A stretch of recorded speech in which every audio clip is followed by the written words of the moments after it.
Brilliance Audio presents the unabridged recording of Liars, Cheaters, and Thieves by L.J. Sellers, performed by Patrick Lawler.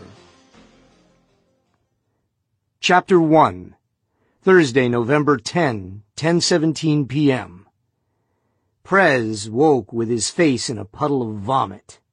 He remembered getting sick, but not much else of the afternoon. Darkness engulfed him, and he shivered against the damp, frigid air. He never got used to the cold, no matter how much time he spent outside or how many layers he wore. A whistling noise caught his attention, and he sat up.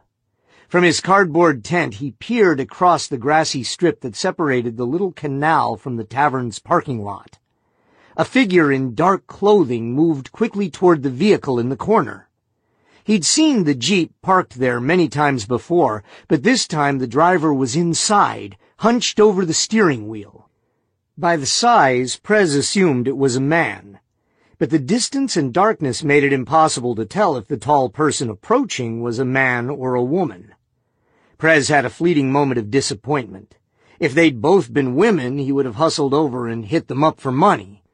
But two men in a tavern parking lot could be trouble. The intruder stopped whistling and tapped on the driver's side glass. In the quiet, Prez heard the hum of an electric window, then the muffled sound of a brief conversation. The person on foot leaned in until their faces were next to each other, and Prez realized they were probably lovers. His body relaxed. A couple was not likely to harass him. He looked around for the pint of Jim Beam he'd bought earlier, wanting to wash the sour taste from his mouth.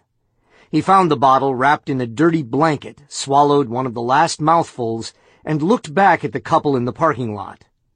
The man in the Jeep laid his head back, and the woman reached in her pocket for something. Maybe they weren't a couple, Prez thought. More likely a drug buy. It only mattered because he considered himself an astute observer of human interaction. When he was sober. He'd taken sociology during his 1 year of college, and much of it had stuck with him, although it hadn't prevented him from derailing his own life through a series of bad decisions. And a drinking problem he'd come to accept. The woman gripped something in her hand and stared at the relaxed man for a long moment. She whispered something, a soft hiss in the night, then plunged a blade into the man's throat and, in one smooth motion... Sample complete. Ready to continue?